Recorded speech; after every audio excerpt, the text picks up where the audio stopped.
Welcome back to Nick Landis Comic Corner, Classic / Non-Classic. This is episode number 1010.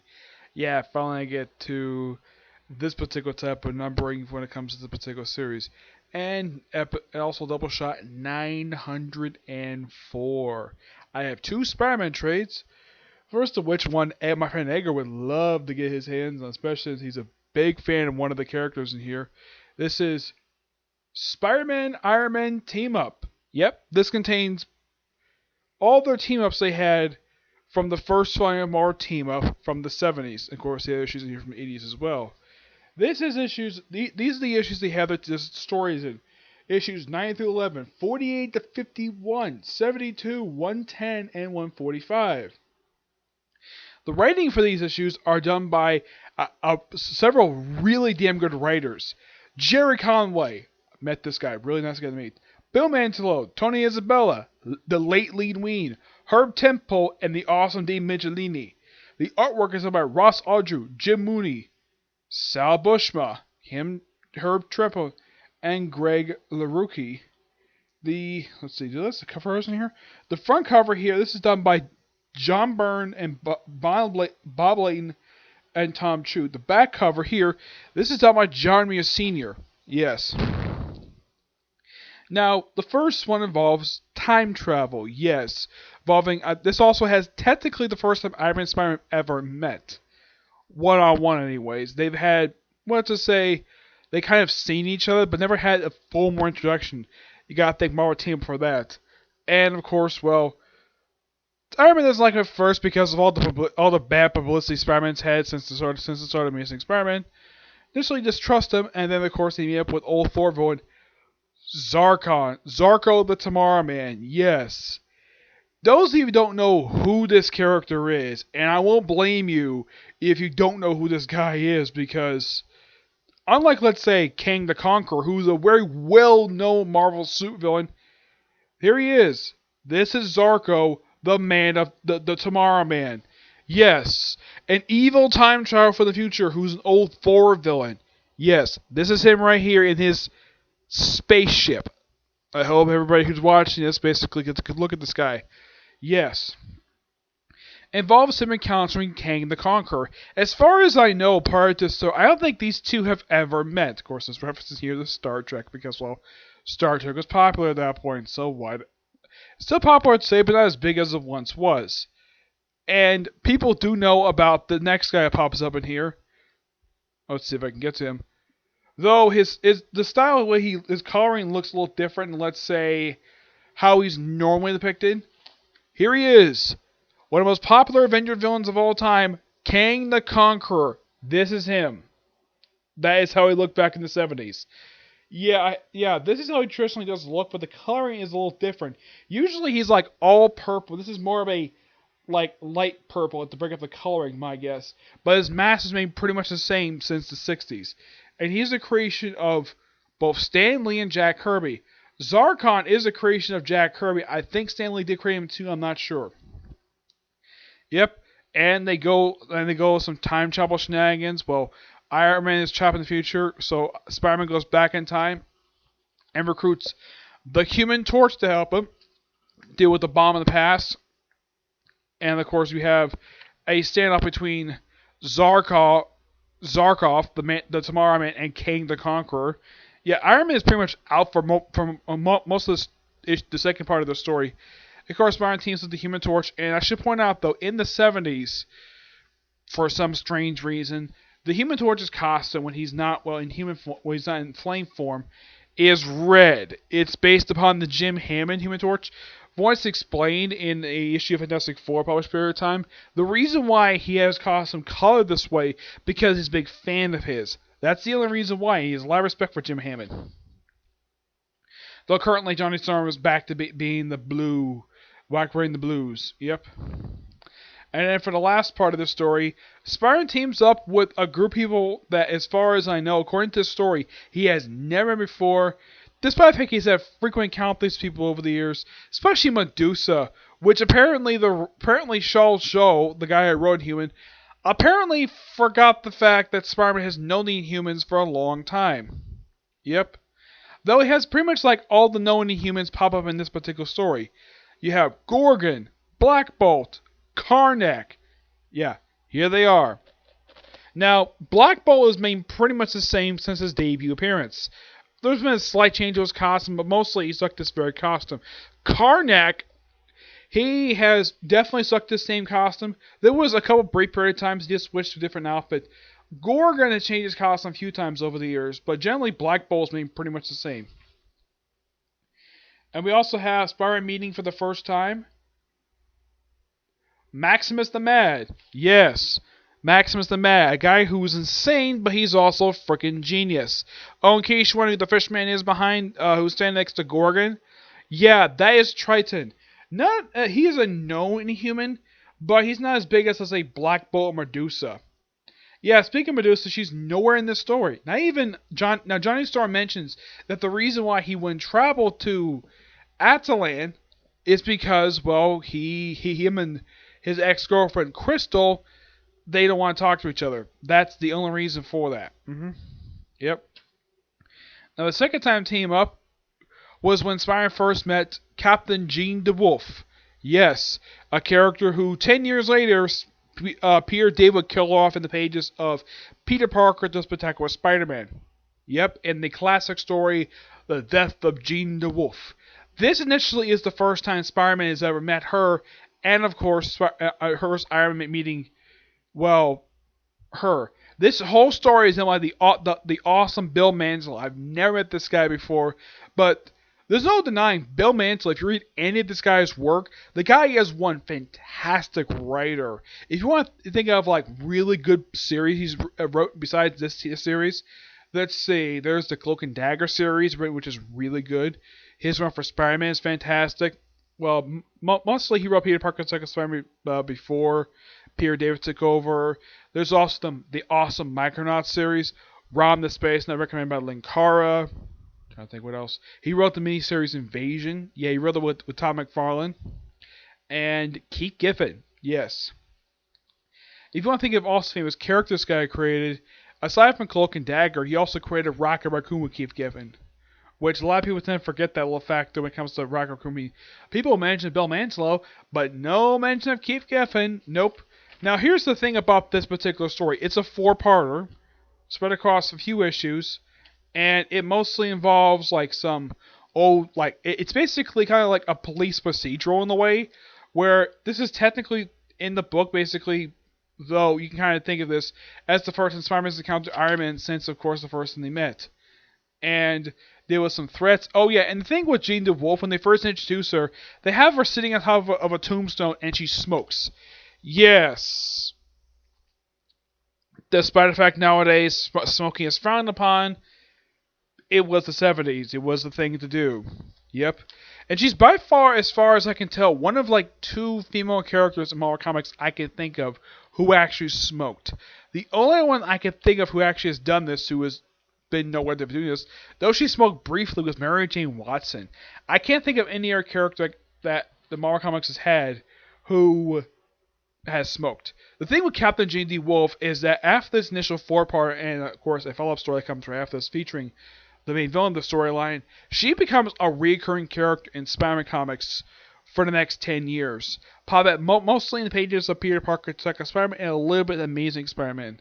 I don't think she appeared in Web of Spider-Man. I don't remember if she did or not, but yeah, she was a very good recurring character, and I love the fact it's a woman he interacts. And Spider-Man, now despite the fact sexism was very common in the 70s, Spider-Man is not a sexist. No, and I'm glad the fact Bill Mantlo does not rate Spider-Man like that. I mean, yeah, a female police captain, so what? Yeah, I don't have a really big problem with the fact that, well, when they show her father later, Philip DeWolf, where he's a sexist, where he thinks, oh, women should be at home in the kitchen, which is a very stupid thing. Yep, and there's this sergeant who basically disrespects her, and basically because of disrespect, he gets demoted to patrolman. He was a sergeant, now he's a patrolman. All because he treated her the same way that he treats his subordinates, which she did not care for that at all. Yep. They mentioned that the current commissioner, who was his successor to the previous one, who was her father, they don't mention who he is. Unknown who exactly is the commissioner of police, because the thing with Spider-Man and the police, they very rarely interact at all. Mostly just minor one-shot characters who pop up like this random police people. But Jean DeWolf was the first one I can think of who was a regular presence in Spider-Man comics for years. I kind of wish they kind of... Now, they did kind of bring this back recently with Carly Cooper, who did briefly date Spider-Man. And, of course, the woman became the new villain who takes the name of a villain pops up in the storyline. Yeah, of course, they're also investigating the death of her brother, Brian DeWolf, who, and this is basically this is the debut of the guy who's the main villain. Well, you kind of think of main villain, but he's actually a puppet for the real villain in the storyline. This is the Wrath. That's him. That is what he calls himself. It's a good looking costume. I gotta praise Sal Bushman, give him a good looking costume. It's a mask and a gray bodysuit with a line, and he's got like a gun. Guy's a tactical genius. Though, here's kind of the thing. They do explain that this is actually not who you suspect to be, because he refers to Jean DeWolf as young lady. Which, when they reveal who this person is, which is basically a shock to whoever who reads the storyline, yeah, it's completely weird that this guy would call a young lady even though they're around the same age. Yep, I'll reveal who it is in a minute. Yeah, and of course, well, there's a bit of mind manipulation. Iron Man does take part in the story for a bit. He's not really a big part of the storyline. But they do involve one other superhero in the storyline, which I'll talk about in a minute. Here is Philip DeWolf, Jean's father, who was a sexist. Yes, a sexist. Yeah, pretty much people who are sexist are pretty much people who think that women should be in the kitchen. And very disrespectful women in public. Yes. Now, Spider-Man probably was raised to never disrespect women at all. I mean, he would never... If you see any people he's ever fought at all, I mean, with the exception when Dr. Octopus said bye for a joyride, he has never hit a woman at all. He is never known for fighting women at all, and he's never basically looked down upon them at all. He may call him out on some stuff, but he never insults women at all, which you gotta at least appreciate of how Spider-Man is written. And a lot of the superheroes, a lot of well-known ones, with the exception of Captain America, who's tends to be a bit sexist, a bit out of time. That's just the way he is. But generally, a lot of male superheroes that Marvel writes are not sexist. No. As far as I can tell, none of the X-Men are written that way. As a matter of fact, a guy who shows up in the storyline, Doctor Strange, he is not sexist. And here's Doctor Strange we look in the 70s. Now, this is generally a look that he would keep for many years, with the exception of the 90s and recently. This is the look of Doctor Strange. A look that Steve Ditko gave him back in his debut appearance back in Strange Tales 110. Yep. Of course, this involves like mind stuff, which, yeah, I gotta draw on Doctor Strange here. Which, Spider-Man goes to visit him in his mansion and explains to him what's going on, and, well, Doctor Strange basically accepts this because it involves stuff involving the mind itself. And since he was a former surgeon, why not? Yes, why not? Not the first time I can think of Bill Mansell has written Doctor Strange, but one of several times written him. Yeah. He's written very cooperative and basically someone who's good at investigating stuff. Even though he's mostly deals with anything supernatural based, this makes sense. And having Iron Man written the way he is in here, where he basically does some investigating, like some detective work, and reveal that the person behind this whole thing, behind the Wrath, is none other than... Well, under the mask, basically, it's revealed of who the heck this guy is. Let's see if I can get to him here. It's revealed to be Brian DeWolf, a guy who was supposedly killed 2 years prior to the events of the story. Yeah, it turns out he survived because Philip DeWolf really did not want him to die. And here's kind of the thing. Apparently, it's also written in flashback that he did not want his daughter to become a policewoman. Nope, he did not. He wanted her to stay at home and be in the kitchen. I'm so glad men in comic books are not written to be that way nowadays. So, She went to police academy, graduated with honors, and became police captain pretty quickly. Yep. So, yeah, Philip the Wolf is technically the mastermind behind this whole raft stuff. Yeah, because of a mental connection he has to his son. But later it gets fixed by the end of the storyline.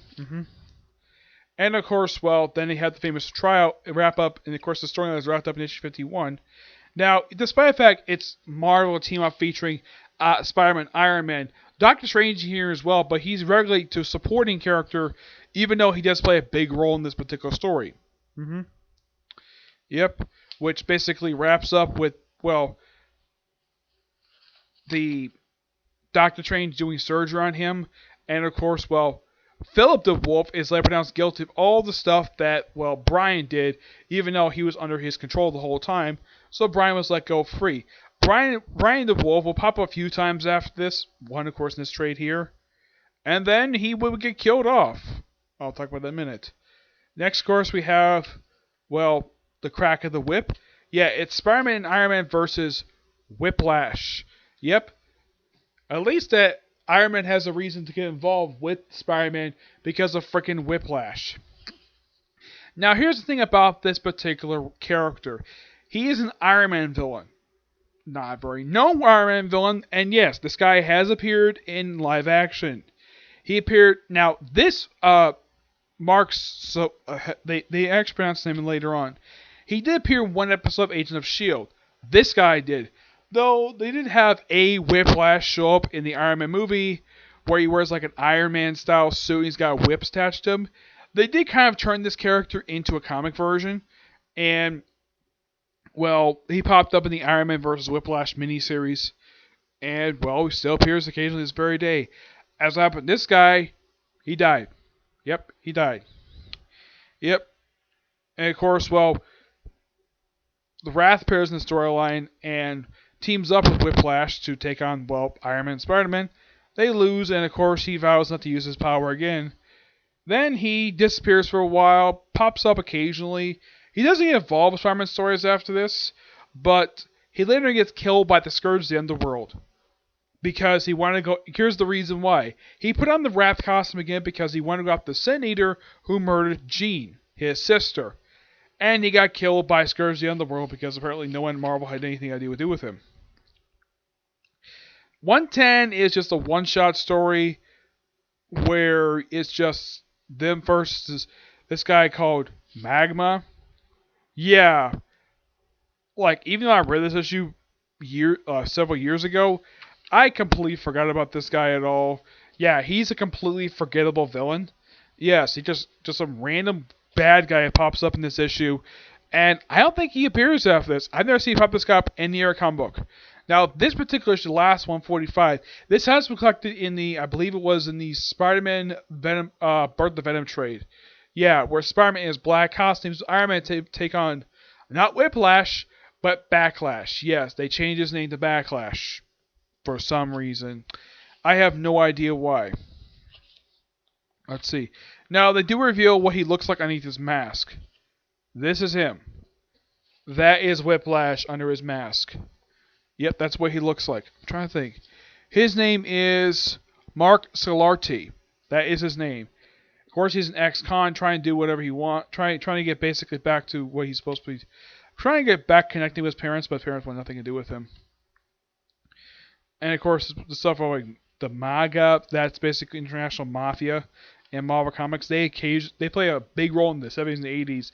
They haven't played a big role in a long time, but these are always great stories to read with these guys. They're led by a guy called the Mass Marauder, who mostly was a Daredevil and Spider-Man villain, who later retired in pages of Daredevil Hard Issue 100. Yep. And here's the odd thing about this particular Whiplash. Like, he'll pop up occasionally after this, not very much. Yeah, he just basically has manipulated Spider-Man and Iron Man to fight each other, and of course then he goes Backlash was outed, so he tries to connect to the world again.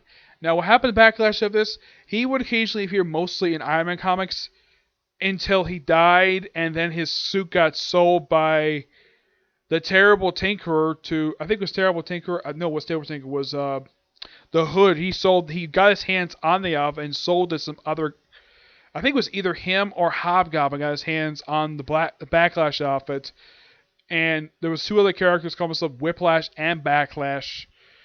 And they're just a man and woman duo who don't do very much. But these are good, really good classic stories. This book a 10 out of 10. Edgar, if you really want to get your hands on an Iron Man trade, I do recommend checking this out because it's really, really good. The only kind of slight I do have against this particular thing, 110 is pretty much a forgettable story in here. Everything else here is really good. Now moving on to the 2000s. This is Spider-Man, Light in the Darkness. This collects Peter Parker Spider-Man Volume 2, issues 20 to 33, annual 2000. No idea why this is collecting here. And issue 25, Amazing Spider-Man Volume 2.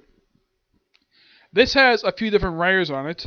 Yeah, several writers on it. It has Paul Jenkins and Howard Mankey, who are the 2 main writers of this book, along with Chris Claremont, Bill Roseman, and Gregory Wright. The artwork in here is by Mark Buckingham, Joe Bennett, Jeremy Jr., and Charlie Allard. Yep. Now, the thing with these issues is this. It's basically Spider-Man versus a few minor villains. There's a guy called the Ringer who pops up in here. And it's basically... Now, the thing about these issues is that a majority of the issues had never been collected before prior to this particular trade coming out. Some had been collected, mostly in the first Peter Parker Spider-Man trade released in the early 2000s. But for years, a lot of these issues were never collected. As a matter of fact, not even the annual 2001's in here for some reason. I don't know why. They have it where, well, Spider-Man's briefly separated. They have this whole thing. Spider-Man's separated from Mary Jane, then he's reunited, mostly tying to what happens in Amazing Spider-Man. Of course, they have the Revenge of the Green Goblin stuff, which this is probably by far the 3rd time I've seen that the Revenge of the Green Goblin issues from the 20th issue for Amazing Spider-Man Volume 2 and Peter Parker Spider-Man 2 collected in here. They also have an issue from Maximum Security in here as well. Those who know what the heck Maximum Security is, it was a crossover that happened in the year 2000, which involved majority of the Spider-Man Marvel comic titles, where the planet was put under...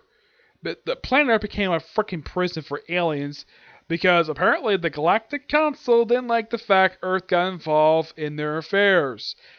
Yeah, the reason why they did that, and this is like called bullcrap on this, like if I was telling these people this, yeah, the reason we got involved in your affairs, we kept using our freaking planet as a battlefield. That is the reason for that. So apparently they got tired of saying all these aliens on the freaking planet, which also involved returning the plane to Ego the Living Planet for some reason. And, well, this later reversed by the combined might of the Fantastic Four, Quasar, and the frickin' Silver Surfer. Yep.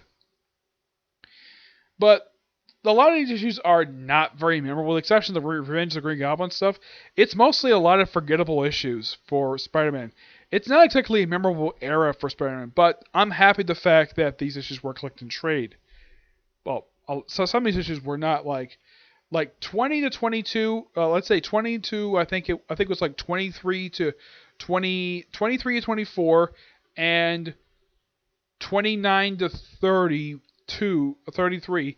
Those issues were never collected for. As for AIM 2000s, I'm not really sure why this is even here for, because this annual has already been collected already in the next chapter, volume 2 or 3, I think it was. Yep. But this is just okay. That's really what this is, just okay. It's got good artwork in here. But the thing is, most of these are pretty forgettable. There's even a new Fusion in here. You don't know who the heck this guy is. Another villain, I don't blame you for not knowing who this character is. He essentially put a D-list villain who originally was 2 characters who fused into one. This Fusion was a different guy who just stole people's powers. He was simply put a ripoff of the Super Skrull and their Super Adaptoid. That's what this guy was. He pretty much ripped off his idea from the Super Adaptoid. He's a robot who copies powers, and the Super Skrull. That's simply what this guy is. He dresses an ugly suit, and he doesn't really appear after this. So he pops in these few issues, and that's it for this character. Also, if you read these issues, you wonder, like, why in the world... Now, during this period of time, Spider-Man was married to Mary Jane before the stupid retcon happened in 2007. You're wondering, why is he living with Randy Robinson, the son of Robbie Robinson, now the owner of the Daily Bugle? Because he had nowhere place to live, so he lived with him for a brief period of time. Yep, that's what it was. Well, I'm gonna give this book roughly a 8.5 out of 10. I would give it an 8, but it does have good artwork. But most of the stories are pretty forgettable. Yep. That's simply just when it comes to that, okay? So that's it for this particular review. My next review, well, two epic collections, both of whom I think have the same writer on them, though one of them basically wrote some of the issues, but not all of them, okay? But this next review. Bye.